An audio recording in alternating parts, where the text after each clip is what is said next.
My nephew's laughter echoed as he called me the family wallet, a nickname my sister-in-law coined. They thought I was oblivious. I wasn't. I smiled, unlocked my phone, and silently canceled every bill I paid for them, starting with the dinner we were eating. This is where the story truly begins, and you won't want to miss the fallout. Make sure you're subscribed to see it through to the end. We're always curious. Where in the world are you all watching from today? Let us know in the comments. I was tired. That was the only word that could truly encompass the heaviness in my bones. It wasn't just the physical exhaustion of a 60-hour work week as a creative director, nor was it the lingering fatigue from the flu I had battled just 2 weeks prior. It was a deeper, spiritual kind of tired. It was the exhaustion of being the strong one, the reliable one, the one who never said no, because saying no felt like abandoning people who couldn't swim on their own. I sat at the head of the table at Le Jardin, the most expensive French bistro in the city. It was my 52nd birthday. The tablecloth was a crisp, blinding white, the silverware heavy and polished to a mirror finish. Across from me sat my brother, David, looking vaguely uncomfortable in a suit I had bought him for his last interview, an interview he hadn't gotten. Next to him was his wife, Monica, looking radiant and sharp, her fingers drumming on the stem of a wine glass filled with a vintage Pinot Noir that cost more than my first car payment. And then there was Leo, my 12-year-old nephew, currently ignoring his escargot to tap furiously on a brand new tablet. A tablet I had purchased. "Happy birthday, Aubrey," Monica chirped, her voice pitching up in that performative way she used when she wanted the waiter to notice us. She raised her glass. "To another year of success. We are so proud of you." I smiled, though it didn't quite reach my eyes. "Thank you, Monica. It's nice to just sit down honestly." "Oh, I bet," she said, taking a sip. "David was saying you've been working late every night. You really should take a break. Maybe a trip. We were thinking of going to Cabo in the spring. Maybe you could maybe you could join us." The slip was subtle, barely a stutter, but I heard it. I always heard it. "Cabo sounds nice," David muttered, not meeting my eyes. He was attacking his steak with unnecessary ferocity.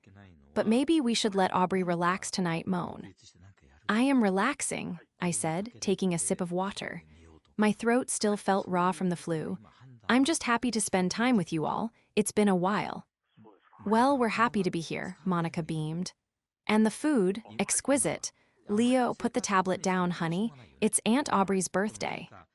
Leo sighed, the dramatic, world-ending sigh of a preteen, and slammed the cover of the tablet shut. He looked at me, his eyes bright with that unfiltered, dangerous honesty that only children possess. He didn't look malicious, just bored and filled with information he didn't have the filter to process. "Mom said you were paying," Leo said.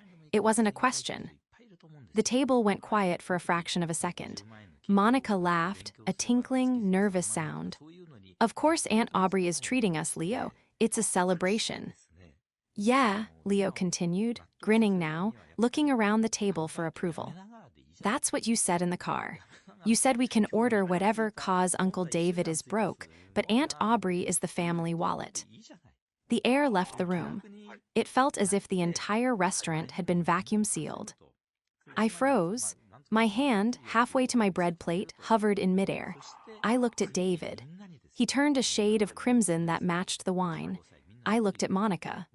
Her smile didn't falter, but her eyes hardened, a flash of annoyance directed at her son, not for the sentiment, but for the timing. "Leo, that is a joke," Monica said quickly, reaching out to pat his arm. "We were just joking about how generous Aunt Aubrey is. You know how Mommy has silly nicknames." Leo looked confused. "But you said it on the phone to Grandma, too. You said, 'Don't worry about the tuition. The wallet is coming over for dinner. I'll grease the wheels.'" What does grease the wheels mean? Silence, absolute ringing silence. I looked at them, really looked at them.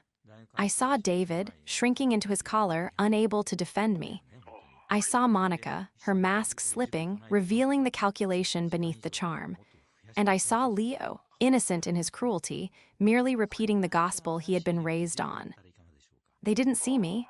They didn't see Aubrey, the sister, the aunt, the woman who had worked herself into the ground to ensure they never felt the cold sting of poverty. They saw a resource, a utility, a wallet. Monica let out a breathless laugh, waving her hand dismissively. Oh, kids, they say the darndest things, don't they? Aubrey, you know how much we appreciate you. Don't pay any attention to that. As she looked at David, and then, to my horror, they both chuckled. It was a nervous, let's move past this chuckle, but it was laughter nonetheless. They were laughing off the fact that my entire existence had been reduced to an ATM transaction. Something inside me, something that had been holding on tight for decades, finally snapped. It wasn't a loud snap. It was quiet, like a thread finally giving way under too much weight. The betrayal wasn't just in the name, it was in the laughter. It was worse than the diagnosis itself. My heart was hammering against my ribs, a frantic bird trapped in a cage, but my face remained perfectly smooth. I had spent 30 years in corporate boardrooms, negotiating with sharks who wanted to strip my department for parts. I knew how to wear a mask. Of course, I said softly. My voice was steady. Eerie, even. Kids do say the funniest things. I picked up my fork and took a bite of the salad I hadn't tasted yet. It tasted like ash. I chewed slowly, forcing the mechanics of eating to continue while my mind raced at 1,000 miles per hour. The family wallet. The words burned. They seared through every memory of the last 10 years. I thought of the late nights I stayed up helping David with his resume. I thought of the time I drove 3 hours in a snowstorm because Monica had a flat tire and didn't trust tow truck drivers. I thought of the private school tuition checks I signed every semester for Leo because Monica insisted the public schools weren't nurturing enough. I looked at Monica. She had recovered now, believing the crisis averted. She was signaling the waiter for another bottle of wine. Let's get the 2018, she was saying, pointing at the list. Aubrey loves a good Cabernet. She didn't know I preferred Merlot. She never had known. A coldness spread through my chest, replacing the hurt. It was a clarifying, icy sensation. I felt the physical distress of my illness fading, replaced by a surge of adrenaline. I reached into my purse and pulled out my phone. Checking work emails? David asked, trying to sound jovial, trying to normalize the atmosphere. Always on the grind, eh, Aubrey? Something like that, I said. I unlocked the screen. The brightness hurt my eyes for a moment, but I focused. I opened my banking app first. I saw the pending transaction for the deposit on this dinner. I saw the recurring transfer scheduled for the first of the month, David's car payment. I saw the secondary transfer for Monica's allowance, which we politely called a consulting fee, for helping me with errands she never actually ran. I tapped the screen, cancel recurring transfer, confirm. I looked up. Monica was laughing at something Leo said, feeding him a piece of bread. They looked like a happy family, a family I had purchased. I went to the Verizon app. I was the account holder. David, Monica, and Leo were all authorized lines on my unlimited data plan, the premium one, because Monica complained about throttling. I selected David's line, suspend service. I selected Monica's line, suspend service. I selected Leo's line, suspend service. I didn't hit confirm just yet. I wanted to wait for the perfect moment. Next, the insurance app. The family SUV, a massive beast of a vehicle that Monica needed for safety, was under my name for the insurance discount, though they drove it. I navigated to the policy. Remove vehicle. I worked silently, my thumb hovering over buttons that would dismantle their entire infrastructure. It was terrifying how easy it was. Years of building them up, decades of support, all controlled by a few pixels on a screen. Are you okay, Aubrey? Monica asked, pausing her monologue about her upcoming yoga retreat. You seem quiet. I'm just thinking, I said, offering her a small, tight smile, about how right Leo is. Oh, stop, she waved her hand. He's a child, he doesn't understand finances. No, I said, my thumb hovering over the disconnect button on the streaming services bundle next. I think he understands them perfectly, better than any of us. Monica frowned, a flicker of unease passing over her face. She sensed a shift in the wind, but she couldn't identify the storm. She thought she was dealing with Aubrey the doormat, Aubrey the savior. But they had forgotten one crucial thing. A wallet is an inanimate object. It doesn't have feelings. But the person holding the wallet, she can choose to close it. To understand why this moment was so shattering, you have to understand the history. I am 12 years older than David. When our parents died in a car accident when I was 25 and he was 13, I didn't just become his sister. I became his mother, his father, and his bank. I dropped out of my master's program to work full-time so he wouldn't have to change schools. I paid for his college. I paid for his first apartment. When he met Monica, I paid for the engagement ring because he wanted it to be perfect, but didn't have the credit score. I had sacrificed my own relationships, my own dreams of travel, and even my own retirement savings in the early years, just to make sure David had a soft landing. I told myself it was what family did. I told myself he would do the same for me. Then came Monica. Monica didn't work. She had a degree in art history that she never used, describing herself as a domestic curator. When they first married, she was sweet, deferential. She called me for advice on cooking, on decorating. But as the years went on, the sweetness calcified into expectation. She was a master of the backhanded compliment. "Oh, Aubrey, I love that blazer. It's so sensible. I could never wear off the rack. My skin is just too sensitive to synthetic blends." She was beautiful in a high-maintenance, polished way, hair always blown out, nails always done, clothes always brand new. And she was dangerous because she knew exactly where my weak spots were. She knew I felt guilty for being single and childless. She knew I viewed Leo as the child I never had. "Leo needs this camp," she would say, her eyes wide and pleading. "All his friends are going. I'd hate for him to feel left out just because David's commission check was low this month. You know how cruel kids can be." And I would write the check, always. Tonight, sitting across from her, the veil lifted. I watched her swirl that expensive wine I was paying for, and saw the predator beneath the foundation. She leaned in, lowering her voice conspiratorially.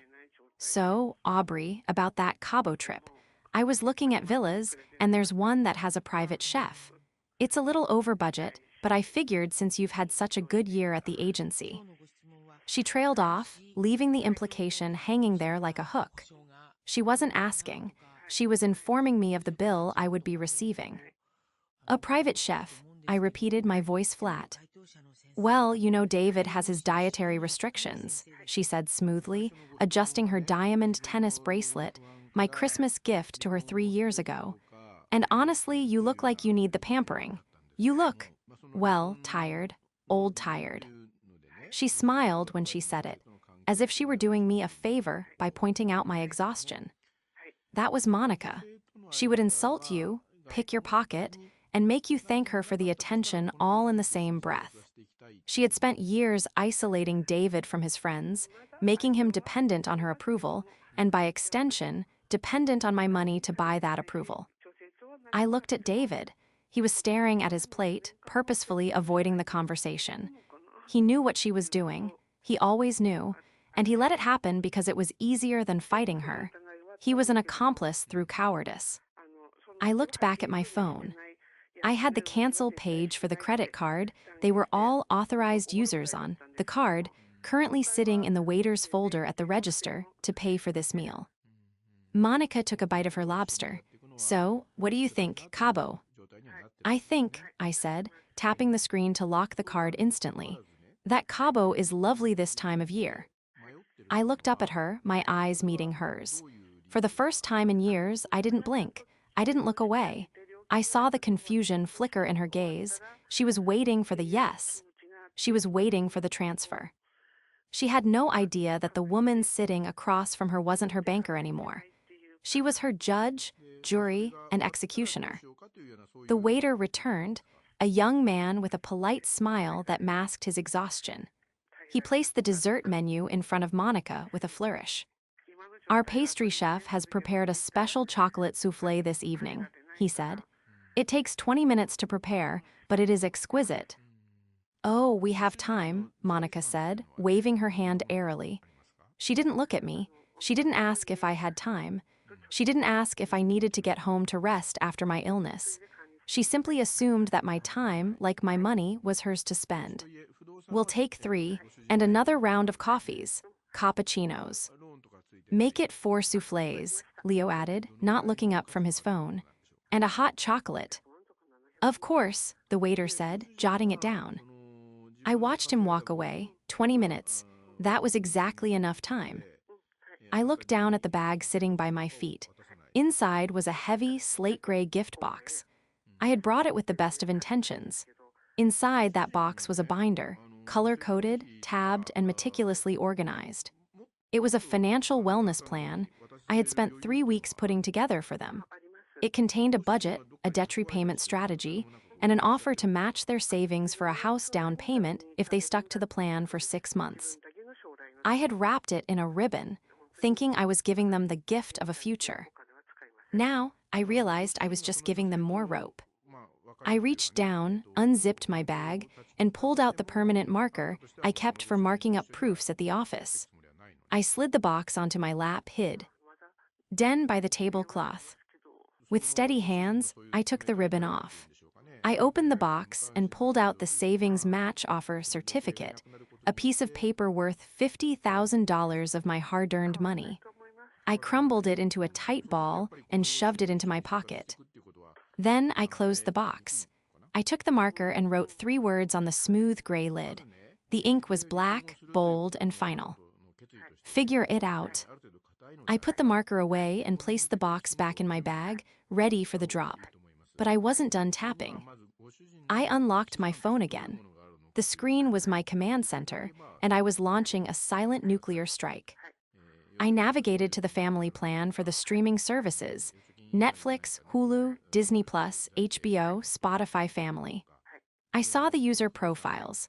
Monica, David, Leo, the Queen, that was Monica's profile name on my Netflix account. A joke that suddenly felt nauseating. I didn't just sign out of devices. I changed the password to a random string of alphanumeric gibberish I would never remember. Then I canceled the subscription entirely. Netflix canceled, Hulu canceled, Spotify canceled. I imagined the silence that would fall over their house tomorrow. No music, no movies, just the sound of their own shallow conversations. Then I moved to the big one, the one that would hurt. Amazon Prime. I pulled up the order history. It was a scroll of gluttony, high-end espresso machine, designer yoga mats, a drone for Leo, a set of copper cookware, all ordered in the last month. All charged to the family household card, which auto-paid from my checking account. I went to manage household. I saw David and Monica listed as teens, essentially, adults with purchasing power, but no responsibility. Remove adult Monica. Remove adult David. A warning popped up. Are you sure? This will remove their access to Prime benefits and the shared wallet immediately. I didn't hesitate, confirm.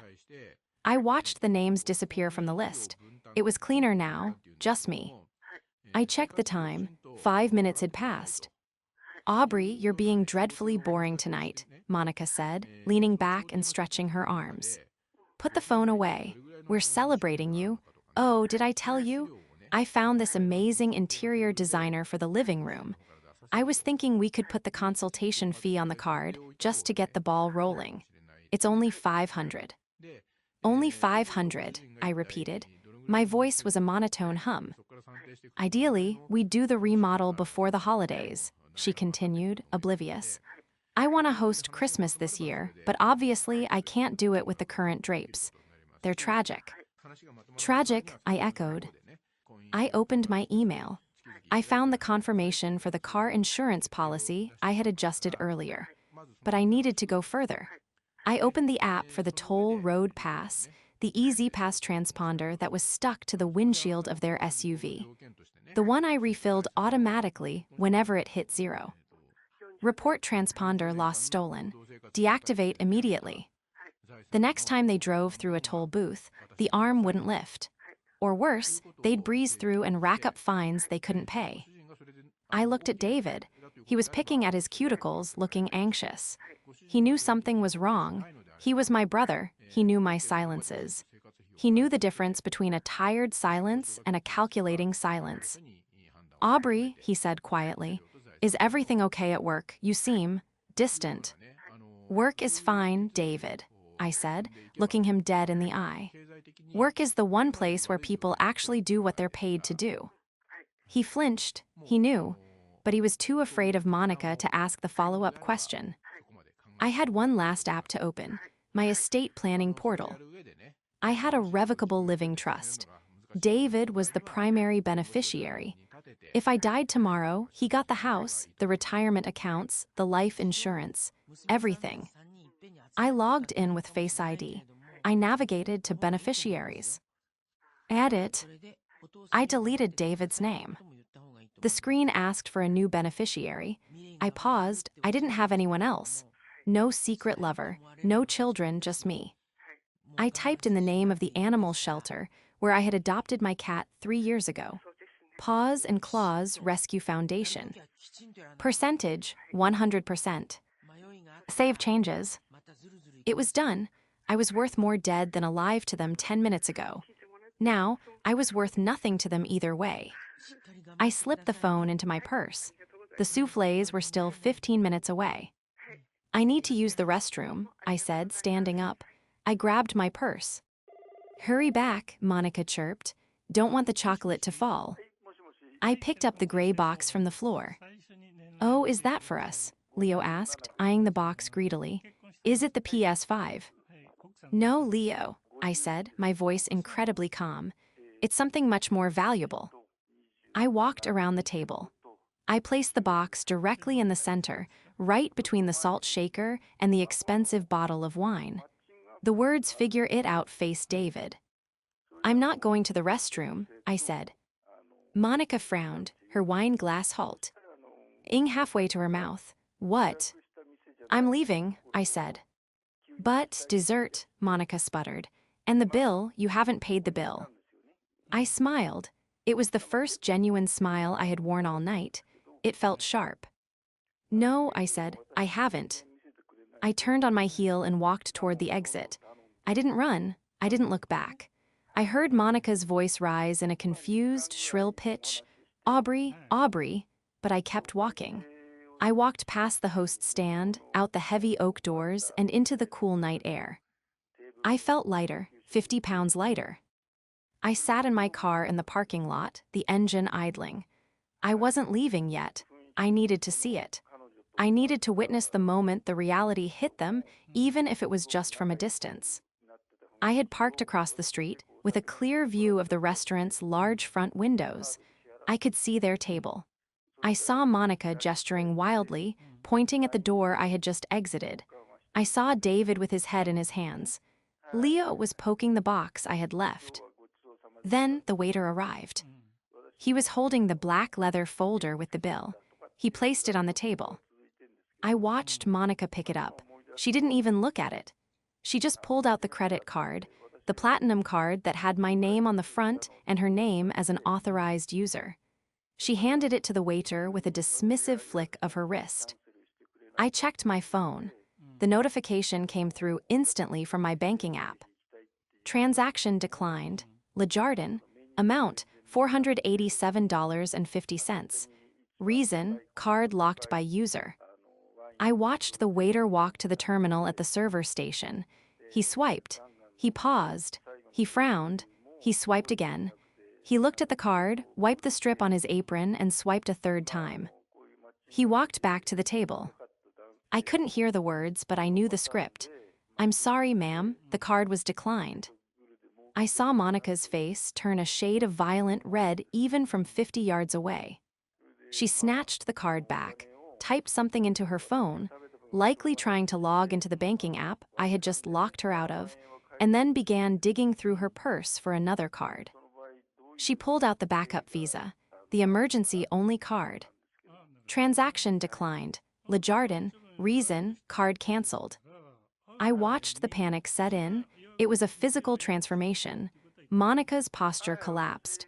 She turned to David. He patted his pockets, pulling out his wallet. He handed over his debit card. I knew the balance of that account. It had $42 in it until the first of the month. The waiter came back. He shook his head. Now the manager was approaching. The situation was happening. Arms were waving. David looked like he was about to vomit. Monica was pointing at the gray box on the table, then at the door, seemingly trying to blame the invisible aunt who had vanished. My phone started to buzz. Incoming call, Monica. Incoming call, David. Incoming call, Monica. I watched the screen light up the dark interior of my car. I let it ring. Then a text from Monica. What the hell is going on? CARDS aren't working. Come back and pay this bill now. This is embarrassing. Another text. AUBREY, answer your phone. They are threatening to call the police. I laughed. A dry, harsh sound. The police? For a dinner bill? No, they would just take their information and mail them a summons or make them wash dishes. Or, more likely, Monica would have to call her mother, a woman she despised, to wire them money. I put the car in drive. As I pulled away, my phone rang again. This time, I answered. Hello, I said, my voice calm. Aubrey, Monica screamed. It was a guttural, feral sound. Have you lost your mind? The cards are dead, all of them. We are sitting here like criminals. Get back here right now. No, I said. What do you mean no? She shrieked. We ordered soufflés, we have a bill, you invited us.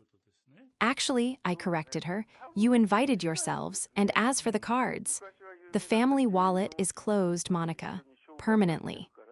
What are you talking about? She was hyperventilating now. Is this about the joke, the stupid joke Leo made? You're ruining your own birthday over a joke. It wasn't a joke, I said. It was the truth, and the truth is expensive. David is crying, Aubrey. Crying, how could you do this to your brother? Tell David to open the box, I said. The box, the stupid gray box. Open it, I commanded, and tell him to read the ledger on page 1. Goodbye, Monica. Wait, you can't just.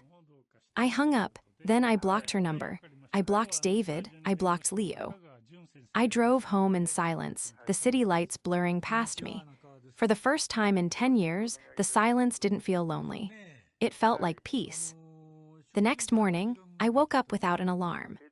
The sun was streaming through my bedroom window, a room I realized I hadn't properly enjoyed in years because I was always rushing out the door to fund someone else's life. I didn't go to work. I had months of accumulated PTO. I called my assistant and told her I was taking a personal leave. Emergency family sabbatical, I called it. Then the real work began. I sat at my dining room table, a cup of coffee in hand, and opened my laptop. It was time to do the forensic accounting I should have done 5 years ago. I had hired a private investigator forensic accountant named Mr. Henderson earlier that morning. I sent him the authorization to dig into the public records associated with David and Monica, and I gave him access to the joint accounts I had just closed to trace where the money had actually gone. By noon, the preliminary report was in my inbox. It was worse than I thought. I knew about the clothes and the dinners. I expected that. What I didn't expect was the gambling. There were withdrawals from ATM machines at a local casino, categorized in my head as cash for groceries or contractor payments, when Monica asked for transfers. Thousands of dollars. But the kicker was the consulting business. Monica had claimed she started a small consulting firm for art curation 2 years ago. She had asked me for $15,000 in startup capital. I gave it to her. She said she wasn't making a profit yet, which is why she couldn't contribute to the household. Mr. Henderson found the business registration. It existed, but he also found a secondary bank account linked to it. The account had a balance of $40,000. She wasn't broke. She was hoarding money, my money, in a secret escape fund while pleading poverty to get me to pay for Leo's braces.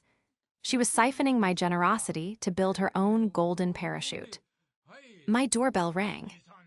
I checked the security camera feed on my phone. It was David. He looked awful. His suit was rumpled, likely slept in. His eyes were red. He was alone. I debated ignoring him, but the anger in my chest needed an outlet. I needed him to see the evidence. I walked to the door and opened it. I didn't unlock the screen door. "Aubrey," he croaked. He looked like a ghost. "Please let me in." "You have 5 minutes," I said, unlocking the screen. He stumbled in, smelling of stale wine and fear. He collapsed onto my sofa, the sofa he had once spilled red wine on and never offered to clean. "Monica is at her mother's," he said, staring at the floor. She says she's going to sue you for emotional distress, for abandonment." I laughed. Let her try. My lawyers would love to depose her about the art curation business. David's head snapped up. "What?" "You don't know?" I asked, walking to the table and picking up the printout Mr. Henderson had sent. "Of course you don't. She plays you just as hard as she plays me, David. You're not her partner, you're her hostage." I tossed the papers onto his lap. "What is this?" he asked, trembling. "That," I pointed, "is the bank statement for the business I funded. The business that makes no money. It has 40 grand in it, David. She's been skimming off the top of every check I wrote you for 2 years. When you were crying to me about not being able to afford the electric bill last winter, she had $10,000 sitting in that account." David stared at the paper. His hands shook so hard the paper rattled. He read the lines, the transfers, the dates. She told me we were drowning," he whispered. "She told me I was a failure because I couldn't provide. She said we needed you." "You didn't need me," I said coldly. "You needed a victim." "I didn't know, Aubrey," he sobbed, tears streaming down his face. "I swear to God I didn't know." "Ignorance is not a defense, David," I yelled, my voice finally cracking. "You watched her treat me like a servant. You laughed when Leo called me a wallet. You sat there and ate the steak I paid for while she mocked me." "I was scared," he shouted back, a pathetic defense. "She threatens to leave. She threatens to take Leo." "Well," I said, leaning down so I was eye level with him. "Now she has no reason to stay, does she?" The gravy train derailed. "So now you're going to see if she really loves you, or if she just loved the lifestyle I provided." David looked at the paper again. The betrayal was sinking in. It wasn't just me she had scammed. She had emasculated him, lied to him, and stolen from the family pot while watching him beg his sister for scraps. "She's coming here," David said suddenly, looking at his watch. "She dropped me off. She went to park the car. She wanted me to soften you up before she came in to demand you turn the cards back on." I stood up straight. The adrenaline spiked again. "Good," I said. "Let her come." I walked over to the wall and adjusted the thermostat. "I have one more thing to show her," I said, "and I think the neighbors should hear this one." I went to the window and saw Monica marching up the walkway. She didn't look defeated. She looked vengeful. She was holding a stack of papers, probably the unpaid bills she expected me to cover. She had no idea I held the nuclear codes to her entire existence. The pound. Ing on the door wasn't a knock. It was an assault. It shook the frame, reverberating through the entryway like a judge's gavel demanding order in a chaotic courtroom. "Open this door, Aubrey. I know his car is in the driveway. I know you're poisoning him against me." Monica's voice was muffled by the wood, but the shrill hysteria cut right through. I looked at David. He was sitting on the edge of the sofa, the bank statements clenched in his hand so tightly his knuckles were white. He looked like a man waking up from a decade-long coma only to find his muscles had atrophied. "Let her in," he said. His voice was quiet, unrecognizable. It wasn't the voice of the passive brother I knew. It was the voice of something broken that was trying to reassemble itself into a weapon. I walked to the door. I didn't rush. I checked my reflection in the hallway mirror. I looked calm. I looked like a woman who owned her house, her life, and her wallet. I unlocked the deadbolt and swung the door open. Monica stood there, chest heaving. She was wearing designer sunglasses even though it was overcast, a dramatic accessory for a dramatic woman. She pushed past me without an invitation, her heels clacking loudly on the hardwood. "There you are," she spat, zeroing in on David. She didn't even look at me. "Do you have any idea how embarrassing it is to have my card declined at the gas station? I had to call my mother, David. My mother. She asked why your sister cut us off. She thinks we're destitute." David didn't look up. He kept his eyes on the papers in his lap. "And you," she whirled on me, pointing a manicured finger at my chest. "You vindictive, petty little spinster. You think because you have money you can control us. You think you can just turn off the tap and we'll crawl? We are family. You have an obligation." "I have an obligation to myself," I said, leaning against the doorframe, crossing my arms. "And to the truth. Speaking of truth, Monica, how is the art curation business going?" She froze. It was microscopic, a tiny stutter in her breathing, but I saw it. She adjusted her sunglasses. "We are not talking about my career. We are talking about the fact that I have utility bills due tomorrow, and your name is on the account, so if they don't get paid, it's your credit score." "Actually," I said, "I removed my name from the utility accounts this morning. I called the power company. I told them I moved out 10 years ago, which I did, and that the current residents would be setting up new service. If you don't pay by Friday, the lights go out. But you can afford it, can't you?" "Of course we can't," she shrieked. "David makes peanuts. We rely on the household fund." "David," I said softly, "show her." David stood up. He rose slowly, unfolding his height until he towered over her. For years, he had made himself small to fit into the space she allowed him. Now, he filled the room. He held up the paper. "What is that?" Monica asked, squinting. "Chase Bank," David read, his voice trembling with rage. "Account ending in 4590. Registered to Monica V. Consulting LLC. Balance, $42,350. Monica's face went white. The color drained out of her so fast I thought she might faint. She snatched the sunglasses off her face, her eyes darting between me and David. Where did you get that? That's private, that's illegal." "It's forensic accounting," I said. "And since I funded the startup capital, I have every right to see the books. You stole from us, Monica. You cried poverty to get me to pay for Leo's tuition while you were sitting on a pile of cash." "It was for us," she yelled, switching tactics instantly from denial to justification. "It was a safety net. David, you know how unstable your job is. I was saving it for a rainy day, for Leo's college." "Really?" David asked. He flipped the page. "Is the Golden Horseshoe Casino a college? Because you withdrew $3,000 there last month. Is Saks Fifth Avenue a scholarship fund? $2,000 in handbags, Monica. While I was wearing shoes with holes in the soles." I have to maintain an image," she sputtered, backing away as David stepped forward. "For the business. You don't understand how the world works, David. You're just a worker bee. I manage the lifestyle." "You manage the lies," David roared. The sound was so loud it shook the windows. I had never heard my brother yell like that. It was the sound of 20 years of emasculation finally exploding. "You called my sister a wallet," David said, his voice dropping to a dangerous whisper. "You taught our son to disrespect the only person who has ever actually cared about us. You laughed at her."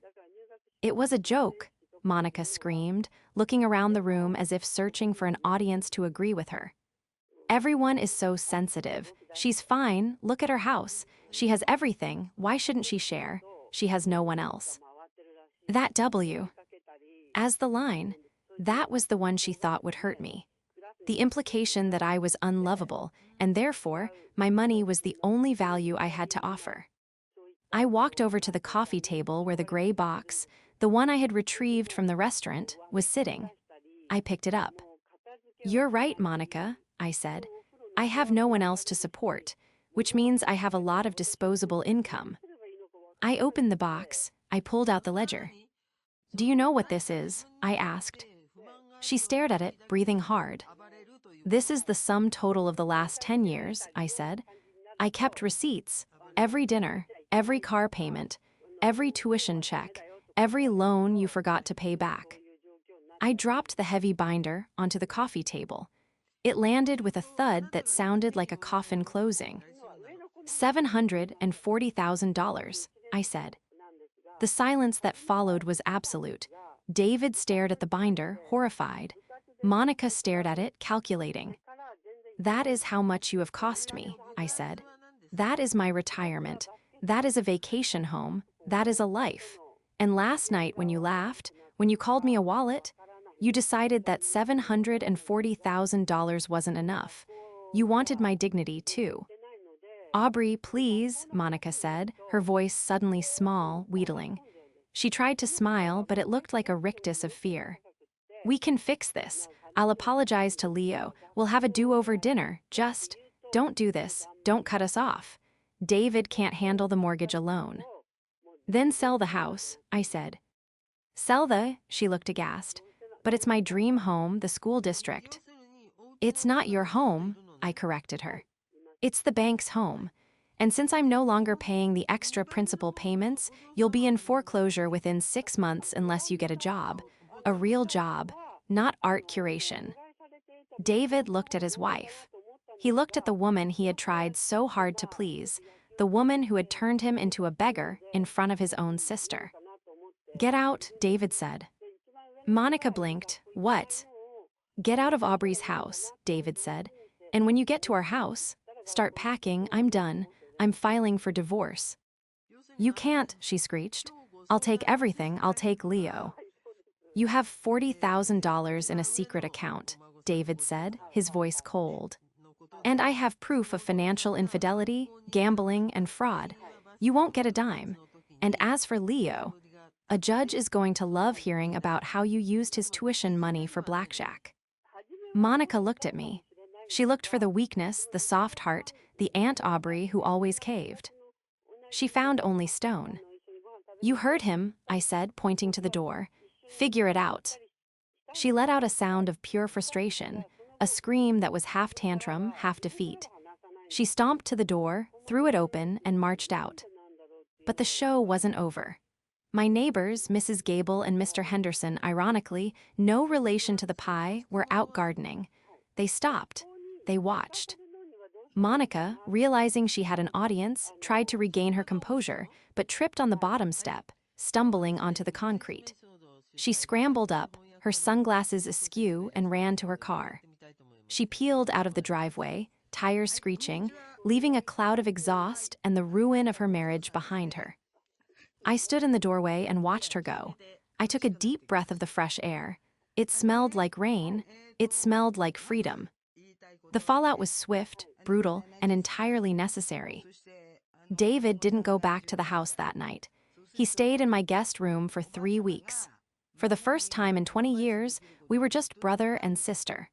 No transactions, no begging, just coffee in the morning and long talks in the evening where we deconstructed the toxic architecture of his marriage. The divorce was ugly, as predicted. Monica tried to play the victim. She went on Facebook and wrote long, vague posts about betrayal and toxic in-laws. She tried to rally the family friends. But I had the receipts, literally. When her lawyer tried to claim spousal support based on David's income, my lawyer, a shark I hired to represent David as a final gift, presented the forensic accounting of her secret fund and the gambling debts. The judge was not amused. Monica didn't get alimony. She got a lecture on fiscal responsibility. They had to sell the house. The market was hot, so they walked away with a little equity, but half of Monica's share went immediately to paying off the credit card debt she had racked up in her own name once I stopped paying the bills. She moved into a small apartment across town. She had to get a job as a receptionist at a dental office. I heard through the grapevine that she hates it. She hates having to answer to a boss. She hates not being the queen. As for Leo, That was the hardest part. He was angry at first. He blamed me for ruining his life because he couldn't go to the expensive camp or get the PS5. He was a child repeating hi. S mother's poison. But David stepped up. For the first time, he parented. He sat Leo down and explained, without malice but with absolute clarity, exactly how money worked. He showed him the budget. He showed him what things cost. One Saturday, about 3 months after the birthday dinner, David brought Leo over. Leo looked different. He was wearing regular sneakers, not the limited edition ones I used to buy. He looked humbler. "Aunt Aubrey," he said, looking at his shoes. "I'm sorry I called you a wallet. Dad explained that. That was mean, and that you worked hard for that money." I felt a lump in my throat. I knelt down so I was eye level with him. "Thank you, Leo. I appreciate that. I love you, you know? I didn't stop paying because I stopped loving you.